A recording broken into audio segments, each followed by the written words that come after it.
नमस्कार. आज आपल्या बरोबर आहेत महाराष्ट्राचे मुख्यमंत्री, शिवसेनेचे पक्षप्रमुख माननीय उद्धव ठाकरे साहेब.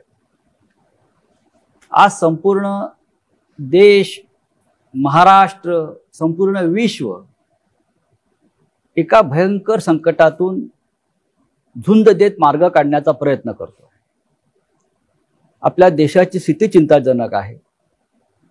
महाराष्ट्रामध्ये सुद्धा करोनाचं संकट तर आहेच, पण मधल्या काळामध्ये एक निसर्ग वादळ आलं, ते संकट आलं आणि या सगळ्या संकटांना खंबीरपणे तोंड देत राज्याचं नेतृत्व मुख्यमंत्री उद्धव ठाकरे करतायत. अधूनमधून ते गेल्या 4 महिन्यामध्ये लॉकडाऊनच्या काळामध्ये फेसबुकच्या माध्यमातून मुख्यमंत्र्यांनी जनतेशी संवाद साधला. पण हा संवाद एकतर्फी होता. म्हणजे मुख्यमंत्री आपल्याला समजावून अनेक गोष्टी सांगत होते, आपलं मार्गदर्शन करत होते, आपलं बौद्धिक घेत होते आणि जनता ते सगळं ऐकत होती. ती माननीय मुख्यमंत्र्यांच्या मन की बात होती, दिल की बात होती. पण ह्या निमित्तानं या राज्यातल्या जनतेच्या मनात सुद्धा अनेक प्रश्न आहेत. काही राजकीय असतील, काही सामाजिक असतील, काही आरोग्य विषयक असतील. या सगळ्या प्रश्नांवर बोलण्यासाठी आज मुख्यमंत्री आपल्या बरोबर आहेत. मी मुख्यमंत्र्यांचं स्वागत करतो. नमस्कार उद्धवजी, आपलं स्वागत. नमस्कार आणि जय महाराष्ट्र. आपण कसे आहात? तुमच्या समोर आहे. आपण समोर आहात, पण खूप दिवसांनी म्हणा किंवा खूप महिन्यांनी म्हणा आपल्याला आपला चेहरा जनतेनं स्वच्छ पाहिला. म्हणजे आपल्या चेहऱ्याला मास्क नाही. माझा चेहरा स्वच्छच आहे. हा, आणि फेसबुक लाईव्ह मध्ये सुद्धा माझा फेस हा स्वच्छच आहे. फेस टू फेस आपण जनतेसमोर आलात. पण आपण आज खूप प्रसन्न दिसताय. सामनाची मुलाखत आहे ना ही? सामनाची मुलाखत. प्रसन्न दिसताय. आपल्या चेहऱ्यावरती कोणताही तणाव नाही, रिलीफ ज्याला आपण म्हणतो ते दिसतंय. फक्त थोडे डोक्यावरचे केस गेलेले दिसत आहेत मला. हा 6 महिन्यातला परिणाम आहे का?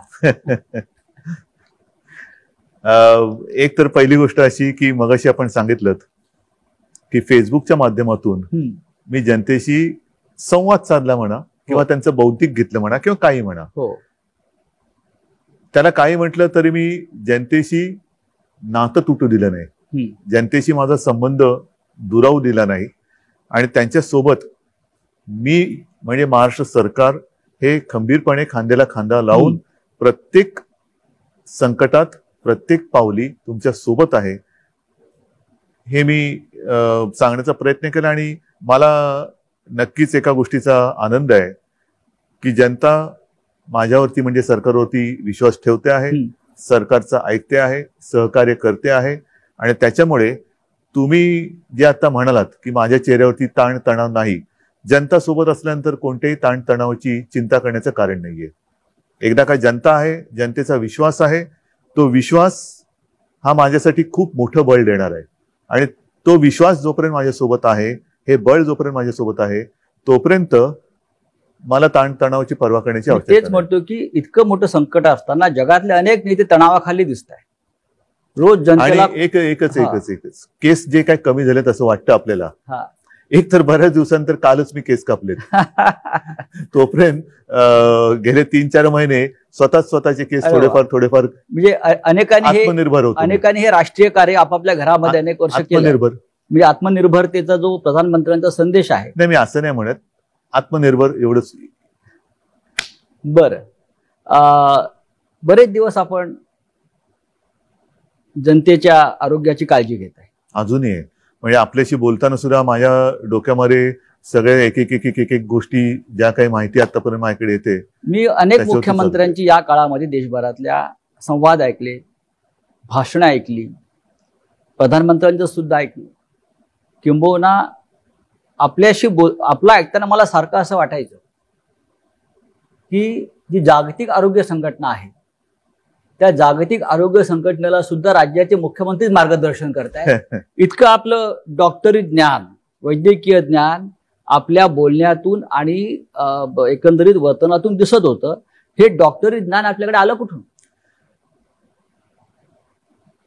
ह्याला असं काही नेमकं उत्तर नाही, पण एक गोष्ट सांगतो. लहानपणी एक त्या काळामध्ये, आताच नाहीये, त्या काळामध्ये एक प्रश्न नेहमी लहान मुलांना विचारला जायचं, मोठा झाल्यावर तू कोण होणार?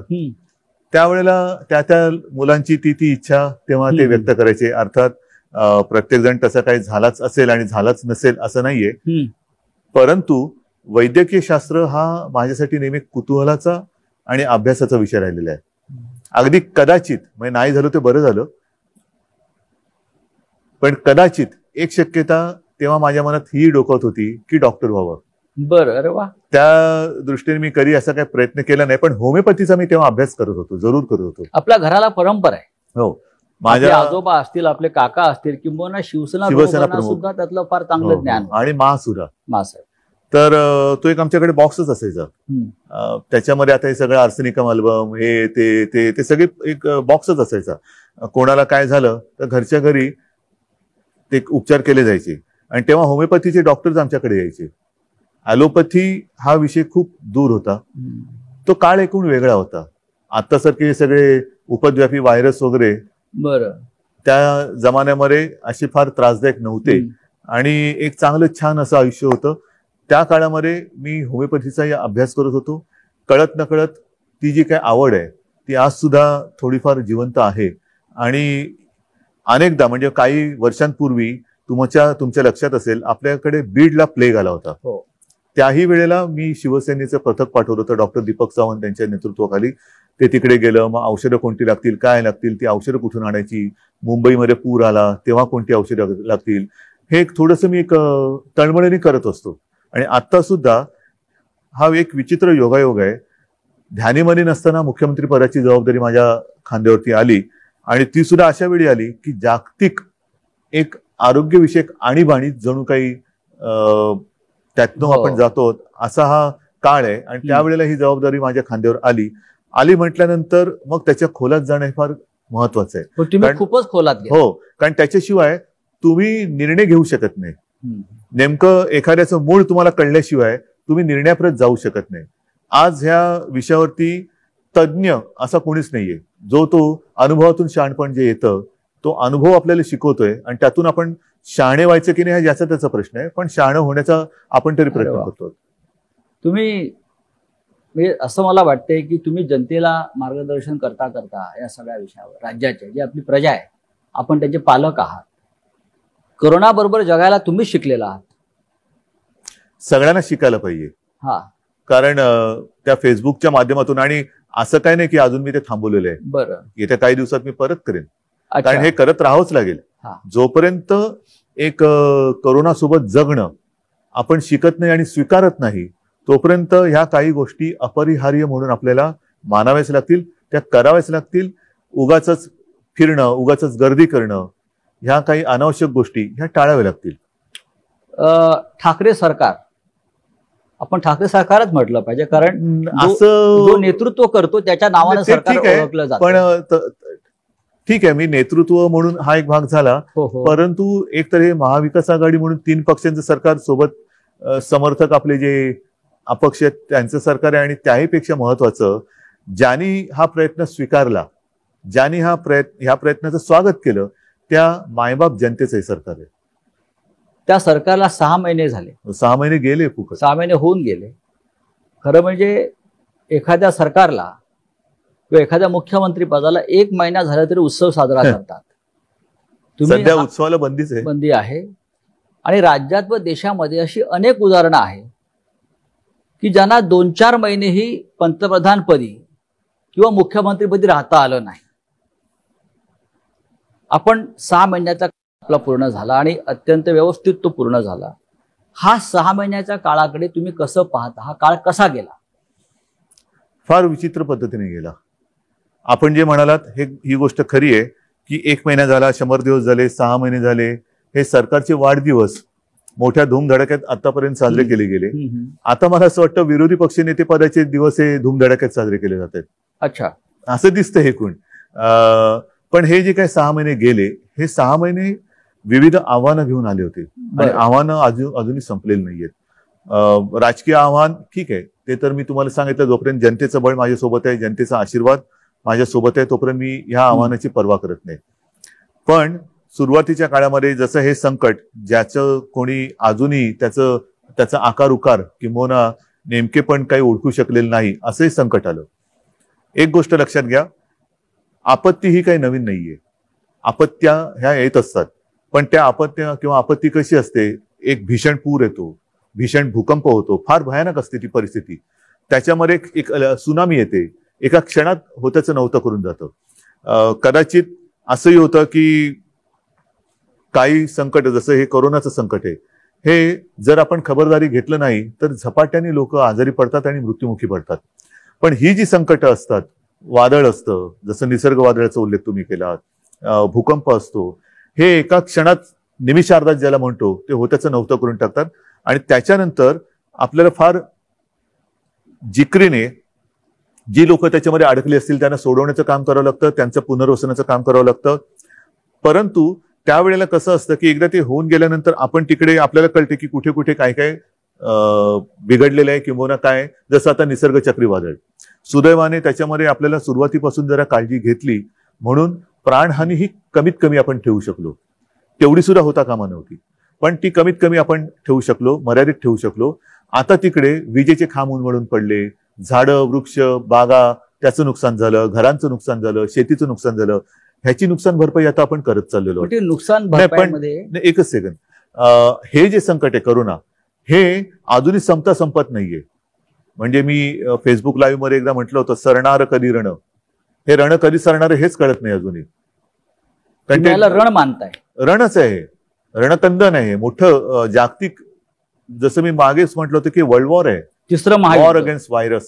हे 2 महायुद्ध झाली, हे फार भयानक आहे. ज्यांनी हे खरं विश्वयुद्ध आहे, कारण त्यांनी पूर्ण जग व्यापून टाकलेलं आहे. आज सुद्धा अनेक देशांमध्ये ज्यांनी लॉकडाऊन उठवला घाई गर्दीने किंवा सगळं काही संपलं असं समजून लॉकडाऊन उठवला, ते परत लॉकडाऊन करतायत. काही ठिकाणी तर त्यांनी ऑस्ट्रेलियामध्ये वगैरे तुम्ही ऐकलं की एका विभागामध्ये त्यांनी सैन्याला पाचारण केलं. महाराष्ट्रामध्ये अशी वेळ आली होती का की तुम्हाला वाटलं की सैन्याला पाचारण करावं? महाराष्ट्रात सैन्य बोलवण्याची कधीच वेळ आलेली नव्हती. मध्ये ज्या काही बातम्या आल्या होत्या त्यावेळेला मी असं म्हटलं होतं, जी आपण मुंबईमध्ये फील्ड हॉस्पिटल्स केलेत, फील्ड हॉस्पिटल.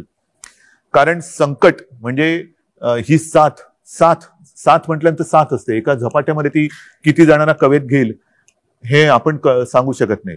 त्यावेळेला तुम्ही बघाल मुंबईमध्ये बेड्सची कमतरता होती, अँब्युलन्सेस नव्हत्या, औषधोपचार नव्हते, व्हेंटिलेटर्स, ऑक्सिजन जे कॉन्सन्ट्रेटर म्हणतो ते. ह्या सगळ्याची कमी का होती? कारण आपल्याकडे जी काही आतापर्यंतची हॉस्पिटल्स आहेत तेवढीच हॉस्पिटल्स होती. आणि हे जेव्हा माझ्या लक्षात आलं, किंबहुना ज्या वेळेला मला विधानसभेचं कामकाज चालू होतं तेव्हा अधिवेशन, तेव्हा पहिल्यांदा आपल्याकडे मार्चमध्ये महाराष्ट्रात पहिले रुग्ण सापडले. ती तीव्रता हळूहळू वाढत आपल्याला अधिवेशन सुद्धा 1 आठवडा कमी करावं लागलं. आणि तेव्हा जेव्हा पहिल्यांदा ब्रीफिंग झालं की ही अशी अशी परिस्थिती आहे, तेव्हाच मी सांगितलं होतं की आपल्याला युद्ध पातळीवरती फील्ड हॉस्पिटल्स उभी करावी लागतील. आणि त्यावेळेला जर गरज लागली तर मिलिटरीच्या तंत्रज्ञानाचा उपयोग करून घ्या. कसे ते पटकन तिकडे करतात. एक गोष्ट आणखीन तुम्हाला सांगतो की याही बाबतीत आपल्याला लष्कराची मदत लागली नाही. आपण इथल्या इथे मला त्या गोष्टीचा एक अभिमान आहे की आपल्या ही प्रशासनाची टीम ही त्यांना जे आपण काही सांगू ते तत्परतेने काम करतायत. आणि म्हणूनच चीननी 15 दिवसात इन्फेक्शन हॉस्पिटल उभं केलं, आपणही 15 ते 20 दिवसात हे हॉस्पिटल उभं केलं आणि आणखीन या सुविधा वाढवतोय. या काळामध्ये आपण मगाशी प्रशासनाचा उल्लेख केला, ते उत्तम काम करतोय. या काळामध्ये 6 महिन्यामध्ये आपण मंत्रालयामध्ये कमीत कमी केलात असा आपल्यावरती एक सतत आरोप होतोय. ठीक आहे ना, मंत्रालय आता बंद आहे. मंत्रालयामध्ये कमीत कमी जाणं, एकूणच मी आता त्या विषयावरती बोलतो की आता तंत्रज्ञान एवढं प्रगत झालेलं आहे. त्या तंत्रज्ञानाचा जर का तुम्ही उपयोग करू शकणार नसाल तर तुमच्यासारखे दुर्भागी तुम्हीच. आता तंत्रज्ञानाचा माध्यमातून जसं आता आपली मुलाखत संपल्यानंतर मी अगदी घरी जाऊनच मुद्दामून सांगतो, घरी जाऊन माझ्या मुंबईतल्या महापालिका जे काही आपले आयुक्त आहेत, नुसते महापालिका एकटे नाही, सह आयुक्त उपआयुक्त ह्यांची मी एक बैठक घेणार आहे. हे रोजचं चाललंय. काल तर मी मराठवाड्यातल्या सर्व आमदारांची एक विदर्भाच्या काल माझ्या शिवसेनेच्या जिल्हा प्रमुखांची एक बैठक झाली, व्हिडिओ कॉन्फरन्स. परवा तिन्ही पक्षाच्या विदर्भाच्या आमदारांची एक व्हिडिओ कॉन्फरन्स झाली. म्हणजे मी घरात बसून सगळीकडे जाऊ शकतोय. एका वेळेला मी पूर्ण राज्य कव्हर करतोय आणि निर्णय घेतोय. करोनाशी लढण्यासाठी सरकारने योजना तर भरपूर केल्या. एक गोष्ट आणखी लक्षात घ्या, फिरणं आवश्यक आहे, मी नाही म्हणत नाहीये, पण जेव्हा तुम्ही फिरता तेव्हा एकाच ठिकाणी जाता. हो, पण ज्या वेळेला तुम्ही व्हिडिओ कॉन्फरन्सचा उपयोग करता तेव्हा तुम्ही सर्व ठिकाणी जाता. प्रवासाचा वेळ वाचतो. त्यानंतर यंत्रणा जी मग आता मी म्हणतो विमानाने कशाला जाता, बैलगाडीतून का नाही जात? बैलगाडीतून जा, पायी चालत जा. तंत्रज्ञानाचा उपयोग जर करणार नसाल तर मग त्या तंत्रज्ञानाचा शोध लावता. तंत्रज्ञानामध्ये तुम्ही अधिकाऱ्यांशी संवाद साधू शकता, पण जनतेशी संवाद कमी होतो असा साधारण एक आक्षेप आहे. आता सध्या तर आपली परिस्थिती लॉकडाऊनचीच आहे. होय, सभा समारंभाने तर बंदीच आहे. हो, जनतेला त्याच्यासाठी बोलवणं म्हणजे आपला नियम आपणच तोडणे. बरोबर आहे, आपला नियम. आणि परत आपण आता जसं आपण सुरक्षित अंतरावरती बसलेलो आहेत, मी मुख्यमंत्री आहे, माझ्या आजूबाजूला कोणी येणार नाही, पण माझ्या समोर माझी जनता बसली, तिचं काय? ती जर का दाटीवाटीने बसली तर मी संवाद साधला, पण त्याच्यानंतर माझे जनता जे आहेत ते आजारी पडले तर त्या संवादाचा उपयोग काय? तुम्ही नियमाचं पालन करताय. नियमाचं पालन जर मी नाही केलं तर जनता काय करेल? नियमाचं पालन जर मी नाही केलं मग ते सांगतील ना, लोका सांगे ब्रह्मज्ञान स्वतः कोरडे पाषाण. हे जे करोनाचे युद्ध आपण म्हणताय हे विश्वयुद्ध आहे. प्रधानमंत्री जे आपले मोदी जे आहेत त्यांनी सुरुवातीला सांगितलं होतं की हे महाभारताचं युद्ध आहे. महाभारताचं युद्ध हे 14 दिवस चाललं आणि करोनाचं युद्ध आपण 21 दिवसात संपवू. पण हे युद्ध 21 दिवसात संपलं नाही, किंबहुना ते वाढत चालले. जोपर्यंत आपण करोनासोबत नीट जगणं स्वीकारत नाही, आता स्वीकारतात लोक. त्याच्यामध्ये महत्वाचा मुद्दा जसं तोंडावर मास्क, आता आपण अंतर ठेवून बसलो नाही तर मी लोक परत याच्यावरती टीका करतील की नियमाचं पालन करताय तुम्ही म्हणताय, पण आता तुमच्या तोंडावरती मास्क नाही. आपल्या आजूबाजूला कोणी नाहीये, हे मुद्दा म्हणून उल्लेख करतोय. आपल्यात सुद्धा अंतर आहे आणि मोठी मोकळी ही जागा आहे, अन्यथा आपण बंद खोलीमध्ये नेहमी मुलाखत घेतो. तर म्हणून मी सांगतो की जोपर्यंत तुम्ही सार्वजनिक ठिकाणी गर्दी करत नाहीत, तोंडावरती मास्क लावून फिरताय, त्याच्यानंतर तोंडाला हात लावत नाही, हात सतत धुताय, हे जे आहे हे एकमेकाला हे करोनासोबत जगणं. म्हणजे जर माझ्या बाजूला कोणी असेल आणि तो अनादराने माझी पण चूक होणार, पण तेव्हा तुम्ही मला सांगायला पाहिजे की जरा प्लीज असं करू नका. हे जे आहे ना, हे मी म्हणतोय करोनासोबत जगणं. या काळामध्ये आपण या युद्धाशी लढण्यासाठी जेव्हा युद्ध होतं तेव्हा आपण रणगाड्या आणतो, क्षेपणास्त्र आणतो, बंदुकांचे दारू आणतो, सैन्य भरती करतो. ही युद्धाची आयुध आहेत. आणि आपण जेव्हा युद्ध केलं, महाराष्ट्रात सुरू केलं, तेव्हा आपण मोठ्या प्रमाणामध्ये ICU, व्हेंटिलेटर्स, बेड, औषधं हा साठा केला. हे आरोग्यविषयक युद्ध आहे. पण इतक्या मोठ्या प्रमाणामध्ये इन्फ्रास्ट्रक्चर उभं करून सुद्धा लोकांच्या सातत्याने तक्रारी कमी झाल्या नाही. किंबहुना कोविड सेंटरमध्ये बेड नाही, असं होत नाही, किंवा गेल्यावरती आम्हाला उपचार मिळत नाही. सांगतो अशा प्रकारे सुद्धा काही तक्रारी तुम्ही इतकं प्रचंड काम केल्यावर सुद्धा जेव्हा आल्या तेव्हा मुख्यमंत्री म्हणून आपलं काय भावना राहिल्या? नाही, भावना इथे मी भावना वगैरे माझ्या पाळत नाही. मला काम करायचंय आणि जनतेला वाचवायचंय. जी तुम्ही गोष्ट म्हणताय ही सुरुवातीला मुंबईत होती, जे मी तुम्हाला सांगितलं. प्रामाणिकपणाने आपण कबूल केलं पाहिजे की या व्हायरसचा प्रादुर्भाव, साथीचा प्रसार आणि आपल्याकडच्या सुविधा ह्याचा जी उपलब्ध होती हे विषम प्रमाण होतं. आता मुंबईत आपण अजूनही वाढवतो आहोत, परंतु आता हा व्हायरस ग्रामीण भागात पसरायला लागलेला आहे, इतर शहरात पसरतोय. त्या शहरांमध्ये आणि त्या ग्रामीण भागामध्ये जिथे ह्या सुविधा अजूनही उपलब्ध आपण करू शकलेल्या नाहीत किंवा ज्या सुविधा आता बनतायत, तोपर्यंत तिथे ही तक्रार थोडीफार राहणार. आणि त्याच्यासाठी सर्व जिल्हाधिकाऱ्यांना माझ्या सूचना आहेत की जिथे जिथे तुम्हाला आवश्यकता असेल तिथे तिथे तात्काळ या सुविधा निर्माण करा. पण मुंबईत ज्या वेळेला आपण या सुविधा केल्या तेव्हा पावसाळा नव्हता, म्हणून आपण मोकळ्या मैदानात त्या सुविधा बिना कोणत्या अडचणीच्या आपण तयार करू शकलो. BKC मध्ये सगळ्यात मोठे इस्पितळ आपण उभं केलं. गोरेगावचं नेस्को त्याच्याहून मोठे आहे. त्याच्यानंतर वरळीला डोम आहे, आता रेस्कोर्सला करतोय. मुलुंड चेक नाका आहे, दहिसर आहे. या सगळीकडे आपण का करू शकलो? कारण तिकडे आपण त्या काळाचा फायदा घेतला. कारण मुंबईमध्ये आपल्या आधी सुरुवात झाली होती या साथीची.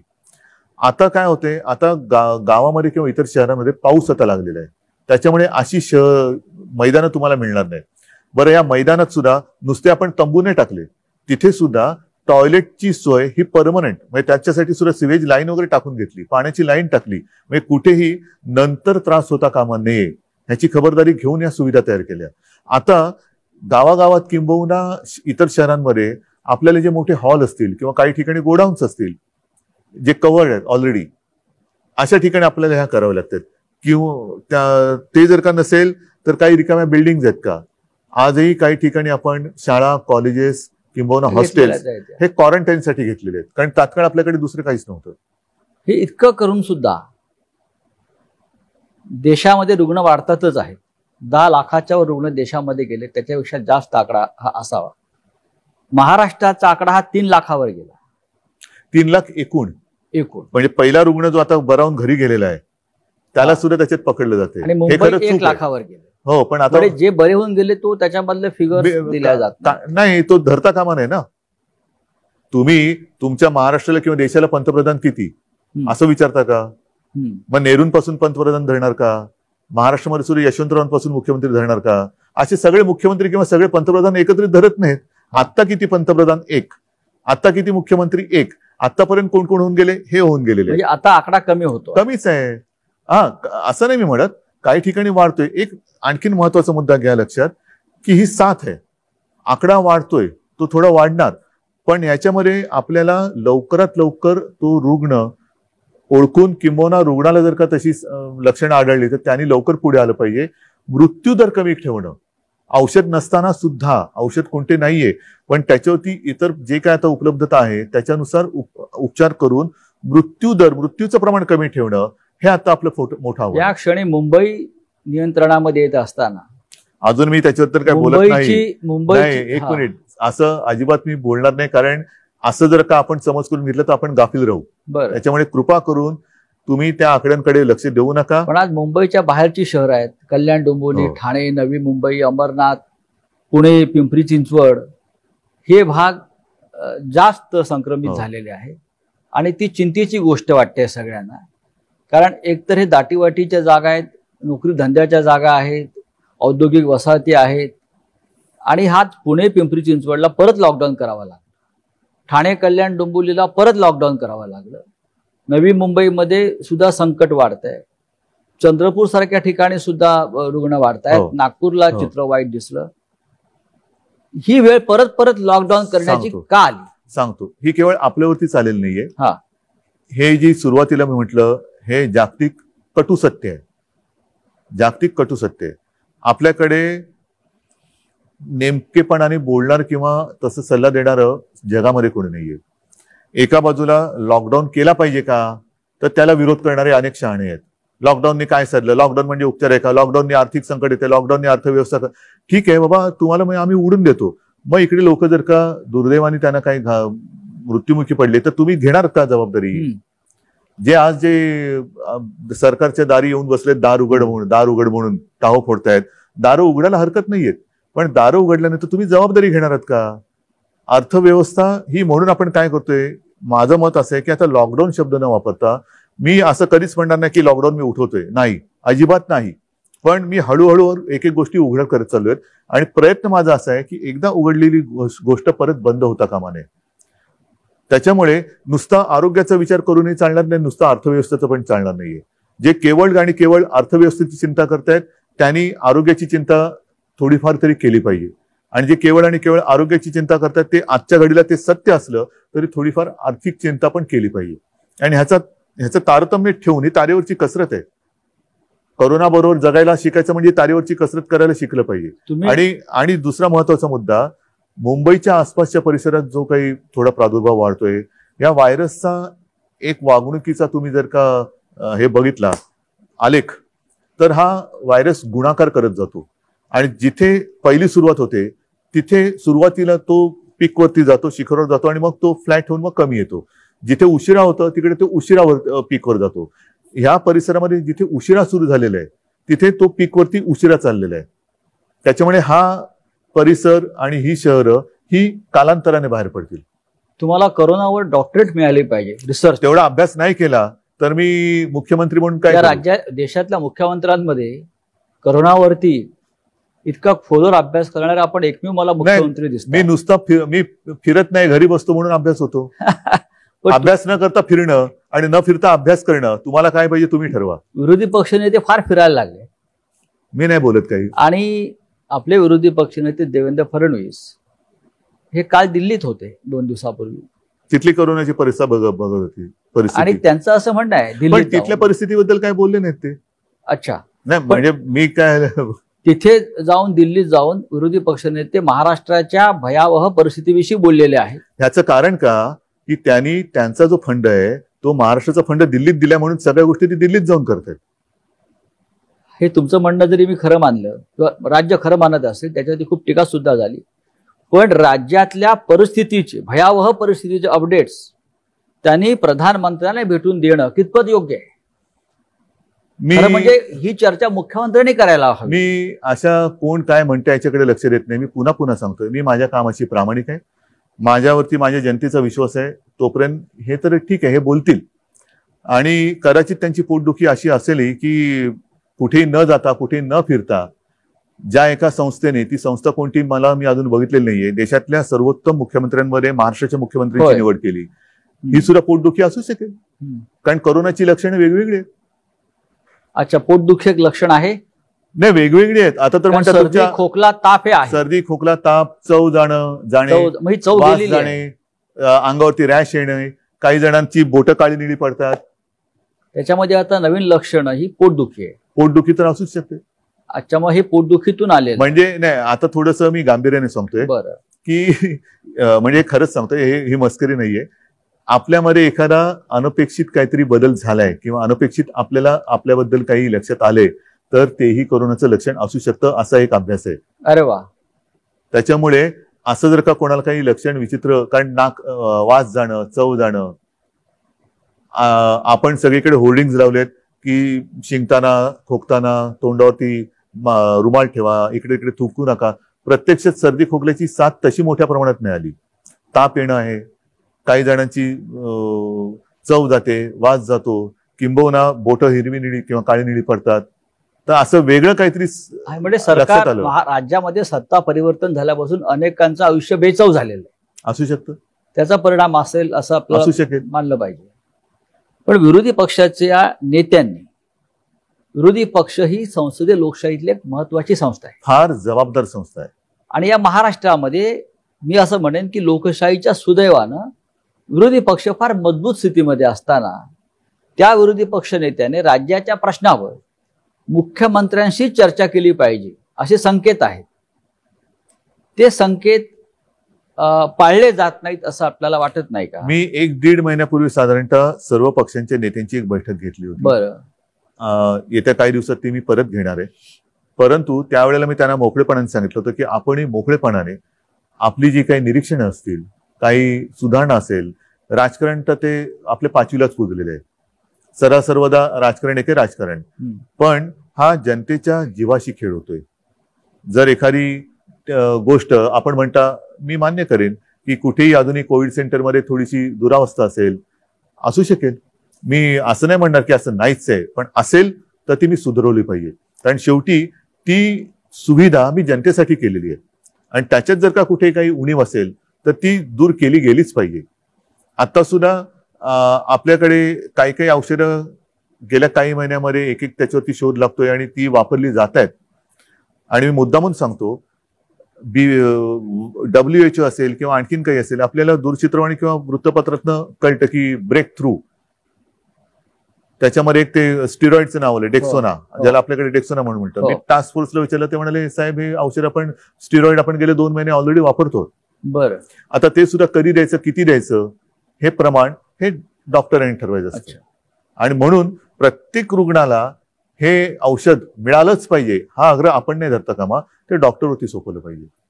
म्हणजे सध्याच्या काळामध्ये महाराष्ट्र असेल, देश असेल किंवा विश्व असेल, जो उल्लेख केला जातो की पांढऱ्या कपड्यातले देवदूत डॉक्टर्स किंवा नर्सेस, वॉर्ड बॉयज हे खऱ्या अर्थाने देशात आणि विश्वामध्ये काम करत आहेत. आणि ते सुद्धा, त्यांचं सुद्धा मोठ्या प्रमाणामध्ये बलिदान. देवावरती आणि देवदूतावरती विश्वास नसेल तर दोघेही काम नाही करू शकणार. होय. कर्नाटकच्या जे बाजूला राज्य आहे तिकडल्या मंत्र्यांनी सांगितलंय, तिकडे जी काय परिस्थिती गंभीर झालेली आहे करोनाची, की आता आम्ही सगळं देवावर सोडून मोकळं होतोय. हे कितपत योग्य आहे? हे मी तुम्हाला म्हटलं ना, आता हा सुद्धा माझ्या फेसबुक लाईव्ह मधला मुद्दा होता. हो, सगळी प्रार्थना स्थळ बंद आहेत, मंदिरं बंद आहेत, सगळे बंद आहेत.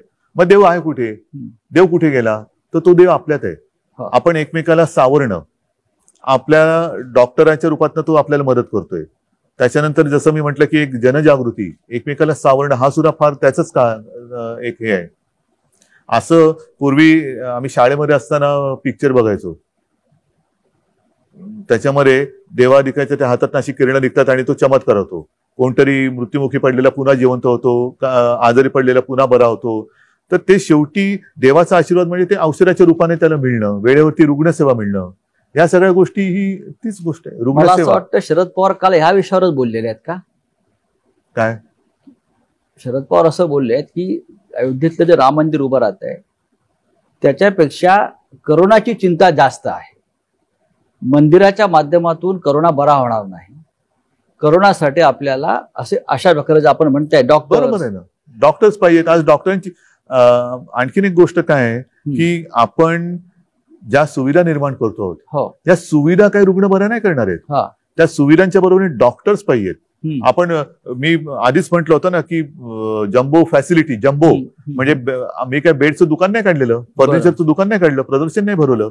त्याच्यावरती जेव्हा रुग्ण येईल तेव्हा त्या रुग्णाच्या आणि बेडच्या बाजूला डॉक्टर आणि ती सिस्टर पाहिजे आणि हातात औषधं पाहिजेत. ज्या मुंबईतल्या करोनाच्या स्थितीवर सगळ्यात जास्त टीका देशभरातल्या राजकीय लोकांनी केली, मग ते प्रवासी मजदूर जाताना असतील किंवा रुग्ण वाढताना असेल, त्याच मुंबई पॅटर्नचा आज सगळ्यात जास्त बोलबाला होतो. कोण करते? प्रत्येकाला मुंबई पॅटर्न लागू करा असं देशभरात वाटतं. कोण करते? सगळेच करताय. तर हा मुंबई पॅटर्न जेव्हा तुम्ही सुरू केला, तुम्ही मॅनेज केलं असेल. अच्छा, आम्ही मॅनेज केलं. मुंबई पॅटर्न त्यातली धारावी म्हटलं की लोकांच्या भुव्यावर जातात.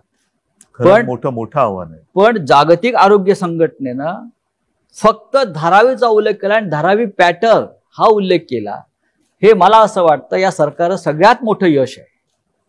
महापालिका असेल, राज्य सरकार असेल, पण मुख्यमंत्री म्हणून आपण सतत मुंबई आणि धारावीवर लक्ष दिलं. हे आपण कसं करू शकला? ह्याच्यावरती मी तुम्हाला म्हटलं तसं आपल्या जनतेवरती आणि यंत्रणेवरती विश्वास, हा विश्वास जर का नसेल आणि प्रत्येक ठिकाणी जर का मी धारावीमध्ये चक्रा मारत बसलो असतो तर काय साधलं असतं? मी मुख्यमंत्री म्हणून जाणं म्हणजे सगळा तो लवाजमा माझ्यावरती गोळा होणं. बरं, म्हणजे त्यांना कामाची ठिकाणं आणि कामं सोडून माझ्यावरती गोळा होणं. ह्याच्या पलीकडे मी त्यांना काय सांगणार?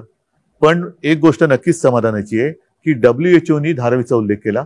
त्याच्यानंतर काल परवाकडे वॉशिंग्टन पोस्ट मध्ये एक आर्टिकल आहे, त्याच्यात त्यांनी म्हटलं की मुंबई हे एक असं शहर आहे की ज्या शहराने कोणतीही माहिती लपवलेली नाही, लपवाछपवी नाही, बिलकुल नाही, जे आहे ते स्पष्ट आहे. पण तुम्ही लपवताय, काहीतरी लपवताय असं विरोधी पक्ष नेत्यांचं म्हणणं होतं. मृत्यूच्या आकडे लपवताय, रुग्णांच्या आकडे लपवताय. त्यांच्याकडे वॉशिंग्टन पोस्ट त्यांची स्वतःची यंत्रणा आहे का? असू शकेल की ज्या माध्यमातून त्यांना हे आकडे मिळत आहेत किंवा राज्यातल्या कारभाराविषयी माहिती मिळते, असू शकेल. पण ह्या ज्या काही गोष्टी आहेत, WHO आणि वॉशिंग्टन पोस्ट हे ह्या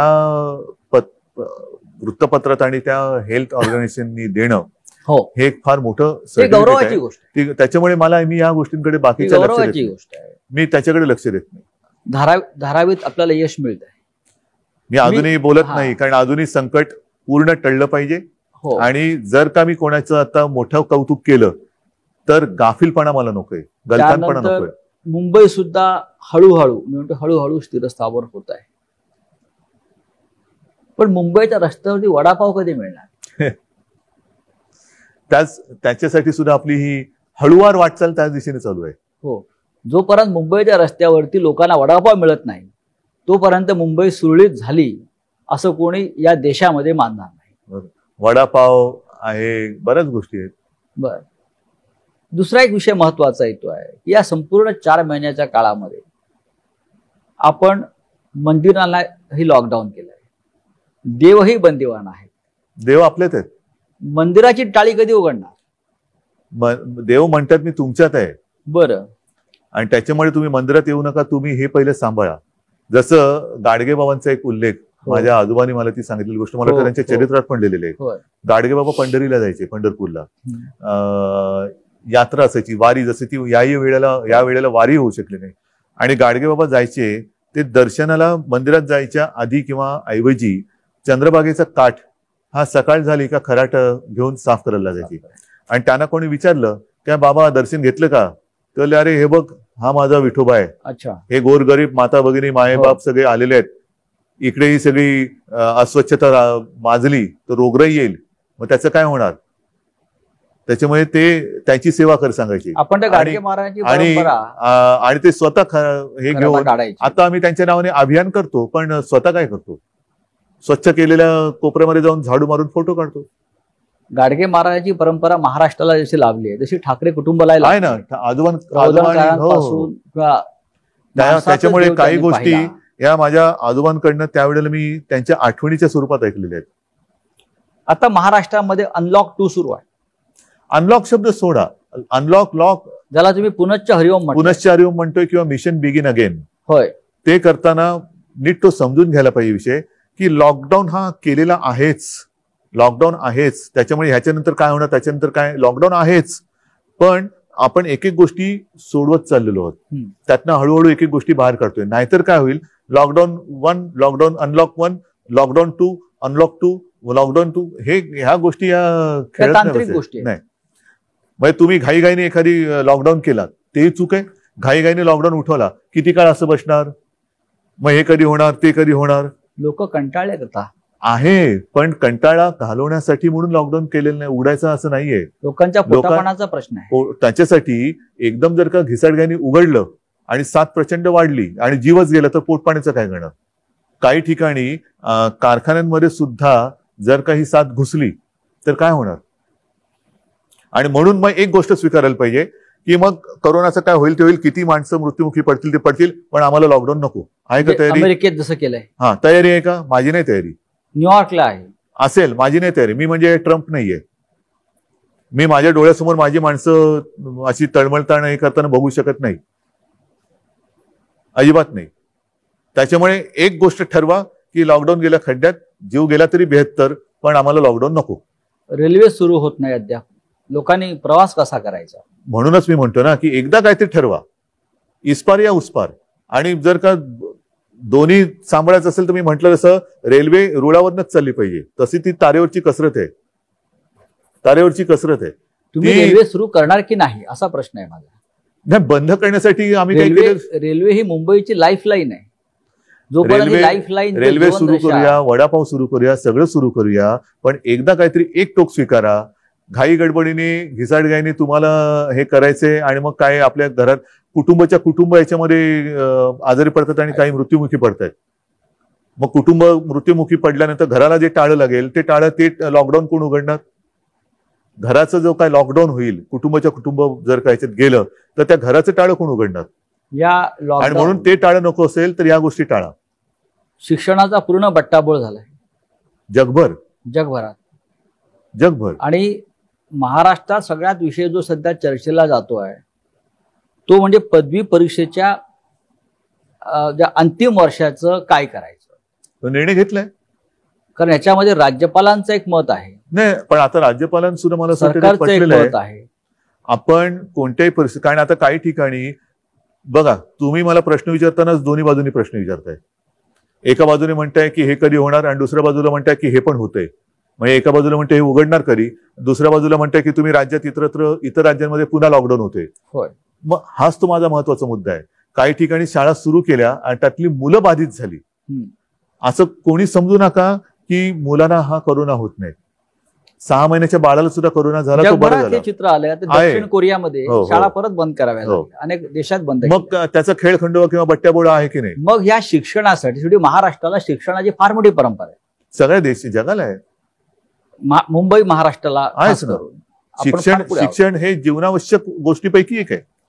2020 मध्ये या काळामध्ये मुलांनी, तरुणांनी शिक्षणाचं काय करावं, महत्वाचा मुद्दा आहे हा. आणि त्याच्यासाठी आपण आता हा जुलै जवळपास संपत आला, बरोबर आहे. जून मध्ये शाळा सुरू होतात. मी माझी संकल्पना मांडली ती हीच आहे की शाळा कधी सुरू होणार. आता तो शाळा हा जो कन्सेप्ट आहे तो थोडासा बाजूला ठेवा. शिक्षण कधी सुरू होणार ह्याच्यासाठी आपण हा एक विचार केला की जिथे जिथे शक्य असेल ग्रामीण भागात तिथे शाळा सुरू कराव्यात का, आणि जिथे जिथे शक्य आहे सुविधा आहे तिकडे ऑनलाईन शिक्षण सुरू करावं का. ऑनलाईन शिक्षणाचं पायलट आपल्याकडे सुरू झालेलं आहे. बरं, त्याच्यासाठी आपण केंद्राशी बोलून आता त्याच्यात सुद्धा कसं आहे की हे एकतर्फीच होणार आहे. जसं माझं फेसबुक लाईव्ह होतं तसंच ते होणार आहे की टीव्ही चॅनलवरनं शिकवता येईल का. त्याच्यानंतर आपण मुंबई महापालिकेच्या शाळेमध्ये टॅब दिले होते, SD कार्ड लोड केले, त्याच्यात ई लर्निंग आहे, टेक्स्टबुक आहेत, पाठ्यपुस्तक आहेत, अशी काही हे करावं का. कारण त्याच्यावरती सगळ्या बाजूनी आपण मतांतरही घेत आहोत. पण जसं आता तुम्ही म्हणताय की लॉकडाऊन करावा, काही म्हणतात करावा, काही म्हणतात करू नये, तसं प्रत्येक बाबतीत आपल्याला 2 मत 3 मत 4 मत हा जो काही एक घोळ होतोय मतांतराचा, त्याच्यामुळे आपला प्रॉब्लेम होतोय. कारण सरकार म्हणून आम्ही करणार, शेवटी जर का एखादी गोष्ट मला पटली तर मी टीकेची पर्वा कधीच करत नाही. मुख्यमंत्री नव्हतो तेव्हाही केली नाही आणि आताही करणार नाही. जी गोष्ट मला पटले आणि मला असं वाटतं की याच्यात जनतेचं हित आहे तिकडे मी टीकेची पर्वा करत नाही. राज्यपालांची एक भूमिका आहे, त्यानंतर युनिव्हर्सिटी ग्रँड कमिशन विद्यापीठ अनुदान जी संस्था आहे त्यांची भूमिका परीक्षा आपल्याकडे सुद्धा कुलगुरूंची एक भूमिका आहे. आपल्याकडे परीक्षा होऊ नये यातून मार्ग काढण्यासाठी मार्ग काढलाय आपण. परीक्षा होऊ नये असं कोणाचंच मत नाही. माझंही मत आहे परीक्षा व्हावी. पण हे मी काय म्हटलेलं नीट लक्षात घ्या. आपण अंतिम वर्षाच्या मुलांना जी काही आतापर्यंत सेमिस्टर झालेले त्याचं ऍग्रिगेट करून मार्क देऊन त्यांच्या आयुष्यातला एक अडथळा दूर करावा, त्यांना पास करावा. त्यांच्या शेवटी एक सरासरी हा एक प्रकार असतो म्हणून त्याला सरासरी म्हणतात. सरासरी मार्क देऊन त्यांना रिझल्ट द्यावा. ज्यांना कोणाला वाटतं की मी ह्याच्याहून चांगली कामगिरी बजावू शकतो त्यांना आपल्याला जेव्हा शक्य होईल. आता हे आपण मे महिन्यात बोलत होतो, जून महिना गेला, जुलै गेला, केव्हा शक्य होईल. आता तरी आपल्या समोर तसं काही दिसत नाही, कारण आता ग्रामीण भागात सुद्धा तो पसरतोय कोरोना. जेव्हा शक्य होईल तेव्हा आपण परीक्षा जाहीर करू, परीक्षा घेऊ. ज्यांना असं वाटते की आम्ही परीक्षेला बसू शकतो आणि आम्हाला बसायचंय परीक्षेला बसा. आणि तेव्हा मात्र तुम्हाला एकच काहीतरी ऍक्सेप्ट करावं लागेल, एक तर ऍग्रिगेट केलेल्या मार्क्सचा एक रिझल्ट घ्या किंवा परीक्षेचा. नोटबंदी हे मोठं संकट होतं, त्यात हजारो लाखो लोक बेरोजगार झाले आणि त्याचे परिणाम देश आजही भोगतोय. विशेषतः याचा सगळ्यात जास्त फटका औद्योगिक राज्य असल्यामुळे महाराष्ट्राला बसला. त्याच्यावरती जास्त कोण बोलत नाहीये. आता पुन्हा कोरोनाचाच फटका औद्योगिक दृष्ट्या म्हणाल तर आपल्याच राज्याला बसतोय. आपल्या राज्यामध्ये पण एक संकट हे शेवटी संकटात सुद्धा प्रकार आहेत, मानवी आणि अमानवी. मानवी असो किंवा अमानवी असो ते कोणालाच मानवत नाहीत. त्याच्यामुळे संकट हे संकट असतं. आताचं संकट हे अमानवी आहे आणि हे आपल्या हातात नाहीये. हे संकट हा व्हायरस जो आला तोच मुळातून बाहेरून आलेला आहे. यातून मार्ग कसा काढणार. हजारो लाखो लोक जे बेरोजगार मुंबई महाराष्ट्र, मला असं वाटतं ह्याच्यातून मार्ग काढण्यासाठी पूर्ण जग धडपडतं आहे. आणि आता सुद्धा प्रसारमाध्यमातून ज्या बातम्या आपल्या समोर येत आहेत त्या आशादायक आहेत. याच्यावरती वॅक्सिन जवळ आपण गेलेलो आहोत, पोहोचतो आहोत. काल सुद्धा माझी काही जणांशी चर्चा झाली. येत्या काही महिन्यात कारण या वॅक्सिनची ट्रायल सुरू झालेली आहे. आता प्राण्यांवरती होते, एक ठराविक ग्रुपवरती होते, त्याच्यानंतर ती मोठ्या प्रमाणावरती होईल. असं करून आता तर बातमी की ऑगस्टमध्ये आलं तर आनंद आहे. पण साधारणतः या वर्षाच्या अखेरीपर्यंत आपल्या देशामध्ये वॅक्सिन तयार होऊ शकतं असं चित्र आहे. शेतकऱ्यांचे प्रश्न नव्याने उफाळून येतील, सगळ्यांचेच आहेत. आता आजपासूनच महाराष्ट्रामध्ये दूध उत्पादक शेतकऱ्यांचं आंदोलन सुरू झालंय. त्यांच्या दुधाला भाव वाढवून हवाय. कोणाला भाव मिळतोय नीट, कोणालाच भाव मिळत नाहीये. त्याच्यामुळे हे संकट हे सर्वव्यापी आहे. त्याच्यामुळे कोणत्या एका वर्गावरती किंवा एका क्षेत्रावरती संकट आहे असं मानणं चूक आहे. आणि शेवटी सगळीच लोक जर का अन्याय होतो म्हणून बाहेर पडली तर मग माझं तेच म्हणणं आहे, मग एक तर तुम्ही एक काहीतरी स्वीकारा की जे काय होईल ते होईल, आणि नाही तर आम्ही सुरक्षित राहून व्यवस्थित शांतपणाने विचार करून ह्या संकटाला परतू. हा एक मार्ग आहे. नाही तर जे काय होईल ते होईल, मारतो उडी आम्ही. कारण खासगी कंपन्या, खासगी उद्योग यांनी तर नोकर कपात मोठ्या प्रमाणात सुरू केली. पण शासनामध्ये सुद्धा एसटी मधून 4000 लोक कमी गेले. रेल्वेतून माणसं कमी केली जात आहेत, विमान कंपन्या, ह्या सगळ्या पब्लिक सेक्टरमधून जर अशा प्रकारे नोकर कपात सुरू राहिली ह्याच्यावरती तर खूप मोठा सामाजिक प्रश्न निर्माण होऊ शकतो. आणि ह्याच्यासाठी मला असं वाटतं वेगळी केवळ अट्टहासापायी आपली मतं मांडण्यापेक्षा एक जर का सगळेजण एक दिलाने एकत्र आले तर ह्यातनं मार्ग नक्की निघू शकतो. तसा मार्ग काढण्याचा माझा प्रयत्न आहे. परंतु तुम्ही हे करताय म्हणून माझा त्याला विरोध आहे, ही जर भूमिका घेऊन कोण येणार असेल तर त्यातनं मार्ग नाही निघू शकत. ही परिस्थिती सगळ्यांना सारखी आहे. फटका कमी जास्त प्रमाणात सगळ्यांना पडलेला आहे, पडणार आहे. याहीपेक्षा मोठं जे काही संकट आहे हे येत्या काळामध्ये कदाचित येऊ शकतं. पण सगळ्यांनी मिळून एक दिलाने जर संकटाचा सामना करायचा आहे म्हणून आले एकत्र आणि मार्ग काढायचा म्हटला तरच मार्ग निघू शकतो. याच्यामध्ये केंद्र राज्याला काय मदत करू शकेल? केंद्र आणि राज्य, केंद्राने आता मध्ये वेळोवेळी पंतप्रधान व्हिडिओ कॉन्फरन्सच्या माध्यमातून एक बैठक घेत असतात आणि ज्या काही गोष्टी कोरोनाच्या बाबतीत त्यांच्याकडे आपण मांडतो तशी त्यांची त्या बाबतीत मदत होते. आपल्याला जी 38,000 कोटीची मदत त्यांनी द्यायचं कबूल केलं होतं ते पैसे राज्याला मिळाले का? येत आहेत हळूहळू येत आहेत. म्हणजे लॉकडाऊन जसा हळूहळू उठतोय तसे ते पैसे हळूहळू येत आहेत. सगळ्यांचंच उत्पन्न घटलेलं आहे. दूध उत्पादकांचं घटलेलं आहे, शेतकऱ्याचं घटलेलं आहे, जो काय आपला नोकरदार वर्ग आहे त्याचं घटलेलं आहे, म्हणजेच सरकारचं पण घटलेलं आहे. मग राज्य सरकार जे एक महत्वाचं आहे, महाराष्ट्राचं राज्य महसूल वाढवण्यासाठी, त्याशिवाय हे राज्य चालू शकत नाही. कोणाकडनं वसूल करणार? कर्मचाऱ्यांचे पगार द्यायला आपल्याकडे पैसे नाहीत असं आपले मंत्री म्हणतात. मान्य मला, पण शेवटी महसूल वाढवण्यासाठी आपण काय उपाययोजना करणार? उपाययोजनासाठी आपण एक गोष्टी ज्या आहेत, मी तुम्हाला म्हटलं ना, पटकन पी हळद आणि हो गोरी असा उपाय कोणाकडेच नाहीये. आणि तसा जर का उपाय असता तरी संकट त्याला काय म्हणायचं? संकट म्हणतोय यावेळेला, आपत्ती म्हणतोय. आता सुद्धा आपल्या देशात आणि आपल्या राज्यात महाराष्ट्राने तो जो काही एपिडेमिक ऍक्ट होता 100 वर्षापूर्वीचा, म्हणजे इंग्रजांच्या काळातला, तो 100 वर्षानंतर पुन्हा त्याचं पुनरुज्जीवित का केला? म्हणजे तशी एपिडेमिक, तशी परिस्थिती निर्माण झाली. केंद्राने त्याच्याहून थोडासा एक पाऊल पुढे टाकून थोडा आणखीन कडक डिझास्टर ऍक्ट जो केलेला आहे तो का करावा लागला? ह्याचं कारण तसं डिझास्टर आहे, आपत्ती आहे. ती जर नसती तर आता सुद्धा आपण जिथे बसलो ते इकडे तिकडे लोक आपल्याला दिसली असती. मुख्यमंत्री उद्धव ठाकरे यांच्या बरोबरच्या या गप्पा अशाच पुढे चालू राहतील. पहिल्या भागामध्ये मुख्यमंत्र्यांनी करोनापासून ते राजकारणापर्यंत अनेक विषयांवर आपल्याशी दिलखुलास चर्चा केली. ही चर्चा पुढल्या भागात अशीच आपण चालू ठेवू. तोपर्यंत आपण थोडी विश्रांती घेऊ.